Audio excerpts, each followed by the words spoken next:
സന്തോഷല്ലേ? മേഡവും പ്രീതാമിസൊക്കെ പറഞ്ഞ പോലെ ഒരു ചെറിയ കാലയളവ് 12 വർഷം നമ്മൾ ഒന്നിച്ചായിരുന്നു. അതിൽ ഏറ്റവും സന്തോഷം എന്ന് പറയുന്നത് ഒത്തിരി യാത്രകൾ നമ്മൾ ഒന്നിച്ച് ചെയ്തു അല്ലേ? കഴിഞ്ഞ ദിവസം ഞാൻ ആ പഴയ ഫോട്ടോസ് ഒക്കെ എടുത്ത് നോക്കി. അതില് ടൂറൊക്കെ പോകുന്ന സമയത്ത് എന്റെ മടിയില് വായൊക്കെ തുറന്ന് കിടക്കുന്ന ചിലരുണ്ട്, ബോയ്സും ഗേൾസും. ആ ഫോട്ടോ ഒക്കെ അവരുടെ പേരൻസിനെ ഇട്ട് കൊടുത്തിട്ടുണ്ട്. വേറെ ചിലരൊക്കെ കുഞ്ഞു കുഞ്ഞു സങ്കടങ്ങളൊക്കെ വരുന്ന സമയത്ത് ഞാൻ ചെറിയ പേനയും പെൻസിലൊക്കെ ആയിട്ട് അവരുടെ ക്ലാസ്സിൽ പോയിട്ട് അവർക്ക് കൊടുത്ത് ഫോട്ടോ ഒക്കെ എടുത്ത് അന്ന് സന്തോഷിപ്പിച്ച ഫോട്ടോസൊക്കെ ഉണ്ട്. അപ്പൊ ഞാൻ ഇടയ്ക്ക് ചോദിക്കും, എടുത്ത് ഞാൻ ഫേസ്ബുക്കിൽ ഇടട്ടെ, സ്റ്റാറ്റസ് ഇടട്ടെ എന്നൊക്കെ ചോദിക്കും.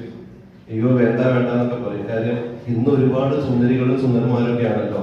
അന്ന് കുട്ടിക്കാലത്ത് വരുമ്പോ ഇത്രയും നല്ല ഡ്രസ്സിന്റെ ആ ഒരു സെൻസ് ഒന്നും നിങ്ങളത് ശ്രദ്ധിക്കാത്തതുകൊണ്ടായിരിക്കാം അതൊന്നും ഇടണ്ടെന്നാ പറഞ്ഞത്. എങ്കിലും ഒരുപാട് നല്ല യാത്രകൾ നിങ്ങളോട് കൂടെ ഉണ്ടായിരുന്നു 12 വർഷം.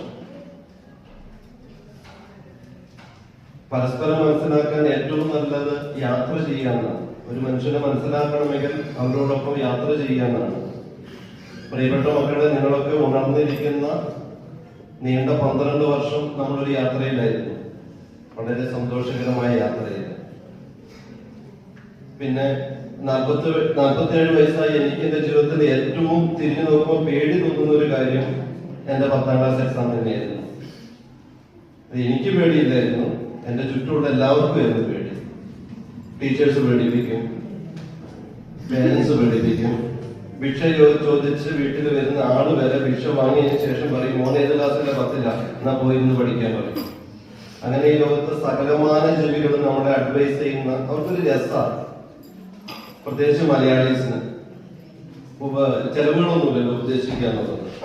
അപ്പൊ എന്നെ സംബന്ധിച്ചോടെ എനിക്ക് പറയാനുള്ളത്, കുറച്ച് മാറി നിന്ന് ഞാൻ നിങ്ങളെ നോക്കുന്നുണ്ടായിരുന്നു. മിടുക്കന്മാരും മിടുക്കത്തിലും ഒക്കെ എല്ലാവരും ക്ലാസ് മുറിയിലൊക്കെ വല്ലപ്പോഴൊക്കെ ഒന്ന് ഉറങ്ങിയാലും, അല്ലെങ്കിൽ ചിന്തകളുടെ 7ാം കടലിനക്കരെയുള്ള ഒരു 7ഇലം പാതയിലേക്കൊക്കെ വിരുന്നു പോയാലും ടീച്ചേഴ്സ് പിടിക്കുന്നുണ്ട്, പെട്ടെന്ന് നിങ്ങൾ തിരിച്ചു വരും ഇല്ലേ?